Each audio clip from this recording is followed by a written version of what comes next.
World news के sponsor हैं स्वागत, अदरक, लहसुन और मसाले 100% प्योर एंड हाइजीनिक। अस्सलाम वालेकुम, आदाब। मैं हूं खलील फरहाद। मेरे साथ देखिए वर्ल्ड न्यूज़। शुरुआत करते हैं हेडलाइंस से। गजा में हमास की यौम तासीस के मौके पर इसराइल का क्रैकडाउन। घर घर तलाशी की मुहिम के दौरान 25 फ़लस्तीनियों को किया गया गिरफ्तार।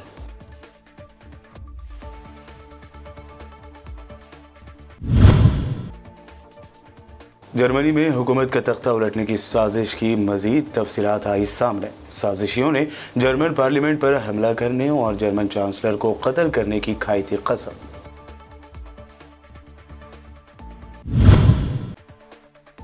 अफगानिस्तान में शरई कवानीन पर सख्ती से अमल जारी। तालिबान ने अब चोरी, जिना और दीगर जराइम के मुर्तकिब मुजरिमों को सरेआम मारे कोड़े।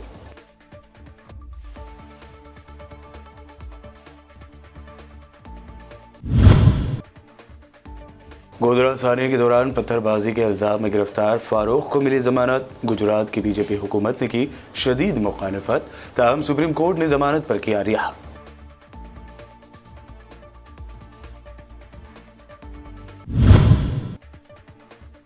ख़वातीन का एहतराम नहीं करते आरएसएस और बीजेपी। राहुल गांधी का इल्ज़ाम।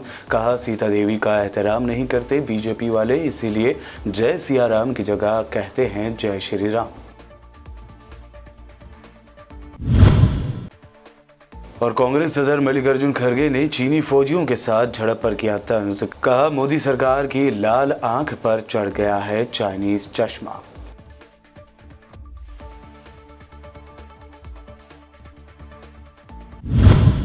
ये हेडलाइंस। बढ़ते हैं खबरों की तफसील की जानिब। काबिज इजरायली फ़ौज की जानिब से मकबूजा मगरब किनारे और बैतुल मुक़द्दस में घर घर तलाशी की कार्रवाइयों के दौरान हमास के रहनुमाओं और कारकुनों समेत 25 अफराद को गिरफ्तार कर लिया गया है। मकामी ज़राए ने बताया कि काबिज फ़ौज ने घर घर तलाशी की मज़मूम मुहिम के दौरान कम से कम 25 फ़लस्तीनी शहरियों को गिरफ्तार किया है। इनमें ज़्यादातर हमास से मुंसलिक अफराद शामिल हैं।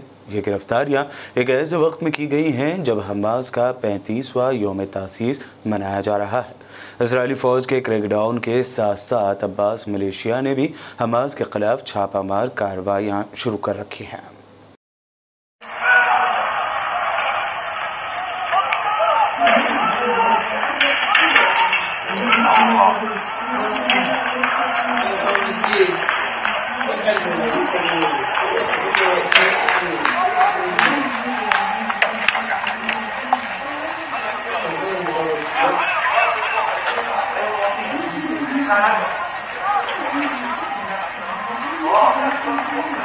तुर्किया की सिक्योरिटी हुकाम ने इस्तांबुल में इसराइली खुफिया एजेंसी मोसाद के साथ ताउन के इल्ज़ाम में 44 अफराद को गिरफ्तार कर लिया। तुर्क मीडिया ने इंकशाफ किया है कि मुल्क के सिक्योरिटी एहलकारों ने मोसाद की जासूस एजेंसी के साथ ताउन के इल्ज़ाम में इस्तांबुल में 44 अफराद को गिरफ्तार किया। रिपोर्ट के मुताबिक अनक़रा के हुकाम ने फ़लस्तीनी अफराद और गैर सरकारी तंजीमों की निगरानी और सिक्योरिटी ऑपरेशंस किए, जिनका मकसद निजी जासूसों को गिरफ्तार करना था जो मोसाद के लिए जासूसी कर रहे थे। जर्मनी में हुकूमत का तख्ता उलटने की जो साजिश रची जा रही थी, उसकी तफसीलात अब भी आए दिन मंजर आम पर आ रही हैं। मीडिया रिपोर्ट्स में इंकशाफ हुआ है कि जर्मनी में बगावत की तैयारी और इक़्तिदार पर कब्जा करने वाले साजिशियों ने चांसलर ओलाफ शोल्ज़ को कत्ल करने का मंसूबा बनाया था। न्यूयॉर्क टाइम्स ने ज़राए के हवाले से रिपोर्ट किया कि तलाशियों और तफ्तीश के दौरान 100 से ज़ायद गैर अफशा दस्तावेज़ात का पता चला, जिनमें दस्तखत करने वालों ने ग्रुप के खुफिया मंसूबों को बरकरार रखने की कसम खाई थी। उन्होंने जर्मन पार्लियामेंट पर हमलावर और अरकान को गिरफ्तार करने, वहीं जर्मन चांसलर ओलाफ शोल्ज़ के कत्ल का मंसूबा तैयार किया था। रूस ने धमकी दी है कि अगर अमेरिका यूक्रेन को पेट्रियट मिसाइल डिफेंस सिस्टम मुहैया करता है तो वो फ़ौज के कीव के खिलाफ फ़िज़ाई हमलों को जायज़ हदफ बनाएगा। 3 अमेरिकी अहदेदारों ने खबर रसा इदारे रॉयटर्स को बताया कि Washington patriot missile defence system Ukraine भेजने के मंसूबों को हतमी शक्ल दे रहा है और इस फैसले का ऐलान रवां हफ्ते के अवाइल में किया जा सकता है। क्रेमलिन के तर्जुमान दिमित्री पेस्कोव ने बुध को कहा था कि यूक्रेन में पेट्रियट यकीनी तौर पर रूस का टारगेट होंगे, लेकिन वो गैर मुसद्दक़ा मीडिया रिपोर्ट्स पर तबसरा नहीं करेंगे। तालिबान हुकाम ने जनूबी अफगानिस्तान में 2 ख़वातीन समेत 27 अफराद को चोरी, जिना और दीगर जुराइम के इल्ज़ाम में सरेआम कोड़ों की सज़ाएँ दी हैं। हुकाम और मकामी बाशिंदों का कहना है कि ये सज़ाएँ जनूबी हेलमंद और ज़ाबुल के सूबों में दी गई है। हेलमंद में सूबाई हुकूमत के तर्जुमान मोहम्मद कासिम रियाज ने बताया कि सूबाई दारुल हुकूमत लश्करगाह के स्पोर्ट्स स्टेडियम में 20 अफराद को कोड़े मारे गए। तर्जुमान रियाज का कहना था कि हर एक शख्स को 35 से 39 कोड़े मारे गए। इस मौके पर तालिबान के सूबाई ओहदेदार, मजहबी रहनुमा और मुकामी अमायदीन समेत बड़ी तादाद में आम लोग भी मौजूद थे। उन्होंने मजीद कहा कि कुछ मुजरिमों को कैद की सज़ा भी दी गई है। पाकिस्तान में फिर एक मरतबा कश्मीर का राग अलापा है, ताहम उसे वज़ीर ख़ारजा एस जयशंकर ने करारा जवाब दिया है। दरअसल अमेरिका में मौजूद पाकिस्तान के वज़ीर ख़ारजा बिलावल भुट्टो ज़रदारी ने आलमी बरादरी पर जोर दिया है कि वो बाज़ ममालिक में अक़लियतों के ख़िलाफ़ नस्ल कुशी के बढ़ते ख़तरात की रोकथाम के लिए इक़दाम करें।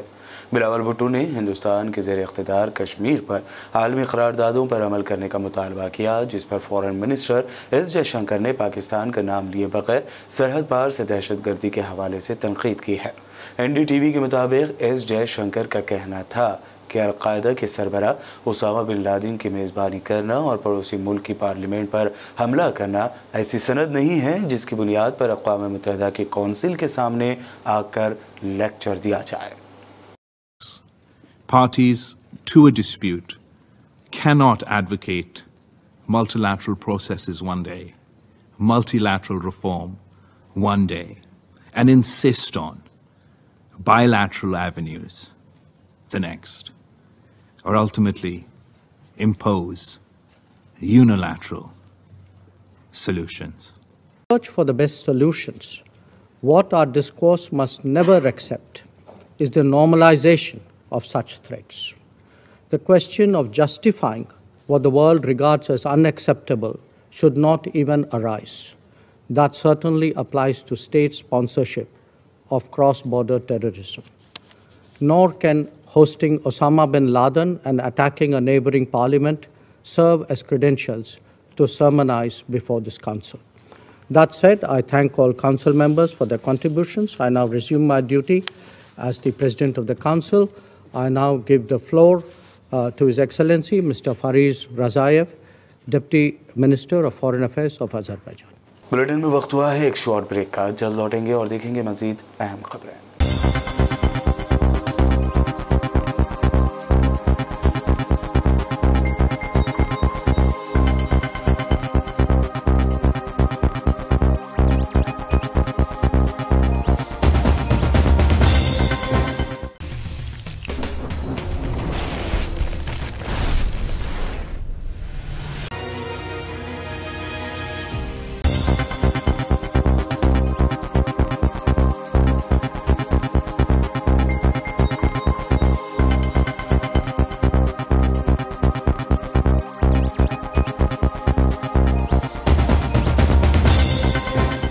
ब्रेक के बाद आगे देखते हैं अहम नेशनल न्यूज़। साल 2002 के गोधरा सानहा केस में गुजरात हुकूमत की शदीद मुखालफत के बावजूद सुप्रीम कोर्ट ने उम्र कैद के एक कसूरवार को ज़मानत दी है। अदालत ने कहा कि कसूरवार फारूक 2004 से जेल में है और 17 साल जेल में रह चुका है, लिहाजा उसे जेल से ज़मानत पर रिहा किया जाए। सुप्रीम कोर्ट बाकी 17 कसूरवारों पर छुट्टियों के बाद समाअत करेगा।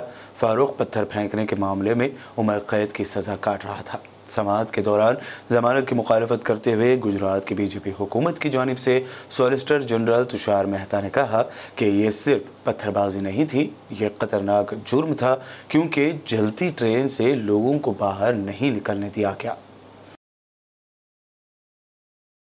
फिर एक मरतबा लव जिहाद को लेकर मुल्क भर में हंगामा जारी है। एक के बाद एक बीजेपी ज़ेर इक़्तिदार रियासतों में लव जिहाद को लेकर कानून सख्त करने की तैयारी की जा रही है। इसी को लेकर MP के होम मिनिस्टर नरोत्तम मिश्रा ने बयान दिया है। लव जिहाद रोकने के लिए हम इस बात पर गंभीरता से विचार कर रहे हैं कि मैरिज रजिस्ट्रार ब्यूरो और जो पंजीयन की संस्थाएं हैं विवाह की, इसमें नोटरी भी शामिल है। ये लड़का और लड़की की जानकारी जब उन्हें 1 महीने पहले आ जाती है तो इसको पुलिस वेरिफिकेशन के लिए भी उन्हें पुलिस से बातचीत करनी चाहिए और पुलिस वेरिफिकेशन कराने वाली बात पर विचार करना चाहिए, जिससे इस तरह की घटनाओं को रोकने में एक कारगर कदम और होगा। कांग्रेस लीडर राहुल गांधी ने आरएसएस पर खवातीन को दबाने और एहतराम न करने का इल्जाम लगाया है। भारत जोड़ो यात्रा की क़यादत कर रहे राहुल गांधी ने खुले अल्फाज में अपनी बात पर जोर देते हुए कहा कि इसी वजह से आरएसएस तंजीम में कोई फीमेल मेंबर यानी खातून रुकन नहीं है। उन्होंने कहा कि आरएसएस में आपको एक खातून नहीं मिलेगी, ये खवातीन को दबाते हैं, अपनी ऑर्गेनाइजेशन में खवातीन को एंट्री नहीं देते। राहुल गांधी ने इस दौरान बीजेपी पर भी तनकीद करते हुए कहा कि आरएसएस और बीजेपी का मंसूबा डर और नफरत फैलाने का है। बीजेपी आरएसएस जय सिया राम नहीं कहते बल्कि जय श्री राम बोलते हैं और ऐसा करके वो सीता देवी की तौहीन कर रहे हैं। उन्होंने कहा कि जय सिया राम बोलने से भगवान राम और सीता देवी दोनों का एहतराम किया जाता है। उन्होंने कहा कि बीजेपी की जानिब से बांटी जा रही नफरत और डर को ख़त्म करने के लिए ही भारत जोड़ो यात्रा शुरू की गई है। हिंदुस्तान और चीन की अफवाज के दरमियान अरुणाचल प्रदेश के तवांग में हुई झड़प पर सियासी हंगामा जारी है। कांग्रेस सदर मल्लिकार्जुन खड़गे ने इसको लेकर पीएम मोदी और मरकज़ की बीजेपी हुकूमत पर शदीद तनकीद की है। उन्होंने तंज़िया तौर पर कहा कि मरकज़ की मोदी सरकार की लाल आंख पर चीनी चश्मा चढ़ा हुआ है।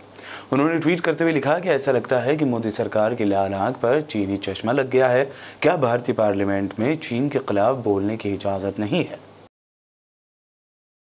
क्रूड ऑयल की कीमत में कमी के बावजूद मुल्क में पेट्रोल डीजल की कीमतों में कमी नहीं आ रही है। इसी को लेकर कांग्रेस तर्जुमान गौरव वल्लभ ने अपने अंदाज में पीएम मोदी से सवाल किया है। क्या मोदी सरकार के लिए पेट्रोल और डीजल की डायनेमिक प्राइसिंग का अर्थ मीठा मीठा गप गप कड़वा कड़वा थू थू है? ऐसा मैं इसलिए कह रहा हूं साथियों, क्योंकि लास्ट टाइम जब पेट्रोल और डीजल की कीमतों में देश में कोई परिवर्तन किया गया था वो समय था मई 2022 और मई 2022 में कच्चे तेल की कीमत हमारे देश में जो हम इंपोर्ट कर रहे थे इंडियन बास्केट की वह थी $109 प्रति बैरल और आज जो आंकड़ा पेट्रोलियम मंत्रालय ने प्रकाशित किया उसके अनुसार आज हम कच्चा तेल इंपोर्ट कर रहे हैं $77 प्रति बैरल। अर्थात पिछले 200 दिनों में कच्चे तेल की कीमतों में कमी हुई है लगभग $32 प्रति बैरल। $1 प्रति बैरल की अगर कच्चे तेल में कमी होती है, कीमत में कमी होती है, तो पेट्रोल और डीजल के दामों में 45 पैसे प्रति लीटर की कमी की जा सकती है। तो अगर पिछले 200 दिनों में जब अंतिम बार पेट्रोल और डीजल की कीमतों में परिवर्तन किया गया उसमें $32 प्रति बैरल की कमी हुई तो ₹14.40 प्रति लीटर पेट्रोल और डीजल मोदी जी सस्ता क्यों नहीं हुआ? इसका जवाब दीजिए। क्योंकि आप डायनेमिक प्राइसिंग बोल के जब दाम बढ़ते हैं तब तो कीमतें बढ़ा देते हैं, जब दाम घटे हैं पिछले 200 दिनों में $32 प्रति बैरल, उसका फायदा देश के उपभोक्ताओं को क्यों नहीं मिल रहा? और दूसरा सवाल कि जब मोदी सरकार के मंत्री बड़े बड़े भाषणों में कहते हैं कि हम रूस से कच्चा तेल बहुत ही कम कीमत पे इंपोर्ट कर रहे हैं, आज ही एक समाचार पत्र में एक रिपोर्ट छपी जिसमें कहा गया कि रूस से जो कच्चा तेल आ रहा है वो हम $49 प्रति बैरल पर इंपोर्ट कर रहे हैं। अगर हम इसको मई 2022 की कीमत से कंपेयर करें जो $109 प्रति बैरल थी तो लगभग $60 प्रति बैरल की कमी। अगर हम ये पूरा फायदा उपभोक्ताओं को दें तो पेट्रोल और डीजल की कीमतों में लगभग ₹27 प्रति लीटर की कमी हो जाएगी। बिहार में शराबबंदी के दौरान नकली शराब पीने से मरने वालों की तादाद 20 हो गई है। इसी को लेकर पूछे गए एक सवाल पर सीएम नीतीश कुमार ने कहा कि शराब पीना बुरी बात है और अगर नकली शराब पियोगे तो मरोगे ही। तो हम लोगों ने तो शराब लागू कर दिया, लेकिन आपको मालूम है सबसे पहले 16 में ही ना जहरीली शराब की बात हुई थी और उसका जितना जहरीली शराब हम लोगों ने उस पर कितना एक्शन करवाया। तो जितना जहरीली शराब, और जानते ही हैं कि लोगों को सचेत रहना चाहिए। यहाँ तो शराबबंदी है तो कुछ गड़बड़ तो बेचेगा ही, तो लोगों की मौत हो जाती है। तो इसको याद रखना चाहिए कि शराब नहीं पीना है, शराब बड़ी बुरी चीज़ है, लेकिन फिर भी कोई पी लेता है। देखिए, ज़्यादातर लोगों ने इसके पक्ष में सहमति दी है, लेकिन कुछ आदमी को क्या कीजिएगा, कुछ तो ऐसी गलती करता ही है तब उसके बाद पिछली बार भी याद है ना, जहरीली शराब से मर गया तो कोई कहा कि इनको मिलना चाहिए कंपल्सन के। वाह, जो शराब पिएगा वो तो मरेगा ही। ये तो उदाहरण ही सामने है कि पियोगे तो मरोगे, यही तो बात है। तो इसीलिए अब इसके बारे में तो दुख प्रकट करना चाहिए और उन जगहों पर जा करके समझाना चाहिए। आप देख रहे हैं ना, हम कितना बड़ा अभियान चलाए, समाज सुधार अभियान, और उसको निरंतर जारी करवाते हैं कि साहब लोगों को समझाइए, बताइए, खराब चीज है, लेकिन कुछ तो गड़बड़ करता ही न है। अब आज भी कितने लोग पकड़े जाते हैं। तो मैंने अपने अधिकारियों को एक बात कहा है कि देखो, गरीब गुरबा को मत पकड़ो। अगर कोई धंधा करता है तो किसी को पैसा देकर के कहीं भेजवा रहा है, वो मतलब नहीं है। असली जो कर रहा है, शराब बना रहा है और शराब का धंधा कर रहा है, उसको पकड़ो, मेन चीज है। और बाकी लोगों के लिए तो हम कह रहे हैं कि भाई गरीब गुरबा तबका को किसी के काम में इसमें नहीं लगना चाहिए, वो अपना अलग काम करिए। और हम लोग 1 लाख रुपया का उनको देने को तैयार हैं कि अपना काम शुरू करिए। जरूरत पड़ेगा तो और ज्यादा हम बढ़ाएंगे, लेकिन कभी किसी को इस धंधा में नहीं लगना चाहिए। बहुत बुरी चीज। और बोलिए, हमने किसके कहने पर किया? बिहार की महिलाओं के ही कहने पर न किया है जी। और महिलाएं कितनी सक्रिय रहती हैं, पुरुष भी कितने सक्रिय रहते हैं। हमने तो राजधानी में पटना में कर दिया था कि अभी रहेगा, बाद में करेंगे 16 में, लेकिन कितनी बड़ी संख्या में लोगों का प्रदर्शन हुआ, महिलाओं का, पुरुषों का। तो 5 दिन के अंदर ये भी हम लोग कर दिए थे 16 में। तो एक बात सोच लीजिए कि लोगों का है, भला बताइए, कुछ बोलता है। इतने लोगों का बार बार समीक्षा रोज देखते होंगे कि कितने लोगों पर एक्शन लेता है, कार्रवाई कर रहा है। लेकिन जो कार्रवाई करता है उनको हम लोग इतना जरूर कहते रहते हैं कि देखो भाई कि ऐसे ही किसी को नहीं, असली कोई गड़बड़ करता उसको पकड़ो। हम तो कह रहे हैं और पूरे तौर पर सब लोगों को कहते हैं कि सारे लोग देखें इसको। तो आप उसको क्या कीजिएगा? आप सोच लीजिए कितना खराब है। पता जो चला है कि 31 आदमी ना, कितना हुआ, कितना गंदा चीज है। तो ये जो शराब चलाया है, अंदरूनी तौर पर पता करके उस पर तो पूरा का पूरा एक्शन ही होना चाहिए। और तो करने के लिए तैयारी है, लेकिन लोगों को तो एक एक जगह जाके समझाना है ना भाई कि आप ये सब पीते हो तो देख लो क्या हालत हो गया। और अब आखिर में हेडलाइंस पर एक और नजर। गजा में हमास की यौम तासीस के मौके पर इसराइल का क्रैकडाउन, घर घर तलाशी की मुहिम के दौरान 25 फलस्तीनियों को किया गया गिरफ्तार।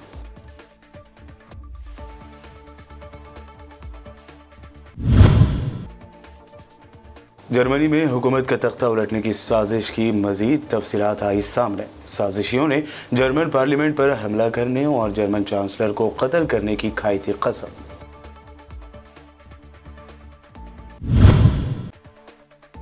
अफगानिस्तान में शरई कवानीन पर सख्ती से अमल जारी। तालिबान ने अब चोरी, जिना और दीगर जराइम के मुर्तकिब मुजरिमों को सरेआम मारे कोड़े।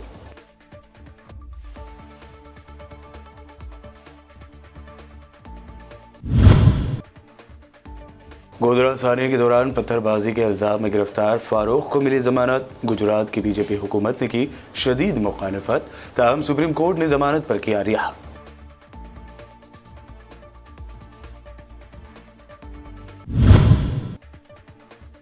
ख़वातीन का एहतराम नहीं करते आरएसएस और बीजेपी, राहुल गांधी का इल्ज़ाम।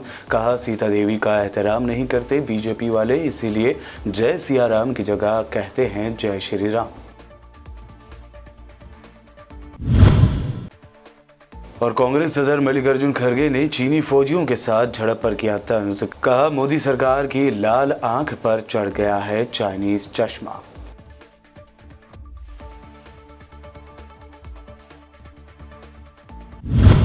वर्ल्ड न्यूज में ये थी अब तक की अहम इंटरनेशनल और नेशनल न्यूज। देखते रहिए बीबीएन चैनल। बीबीएन चैनल के व्यूअर्स के लिए एक अहम इत्तला। अब बीबीएन चैनल का टेलीकास्ट भारत भर में हो रहा है। हमारे व्यूअर्स भारत में कहीं भी टीवी पर अब बीबीएन चैनल देख सकते हैं। स्क्रीन पर बीबीएन चैनल की टेलीकास्ट डिटेल्स दस्तयाब हैं। इसके अलावा भारत भर में किसी भी एरिया में अगर आप बीबीएन चैनल देखना चाहते हैं तो आप अपने केबल ऑपरेटर को इसके लिए कह सकते हैं। आपकी डिमांड पर वो ज़रूर बीबीएन चैनल टेलीकास्ट करेंगे, क्योंकि बीबीएन एक फ्री टू एयर चैनल है। इसके लिए आपको सिर्फ हमारे दिए गए नंबर पर केबल ऑपरेटर से कॉल या व्हाट्सएप पर मैसेज करवाना है। हम आपके केबल ऑपरेटर तक BBN चैनल पहुंचा देंगे, जिससे वो आपके एरिया में टेलीकास्ट कर सकते हैं। इसके लिए चैनल की हमारी पूरी टीम लगातार काम कर रही है ताकि आप तक BBN चैनल को पहुंचाया जाए। इसके अलावा BBN चैनल को भारत भर में रिपोर्टर्स की ज़रूरत है। अगर आप सहाफ़ी हैं और BBN चैनल से जुड़ना चाहते हैं तो आप भी दिए गए नंबर पर रब्त कर सकते हैं।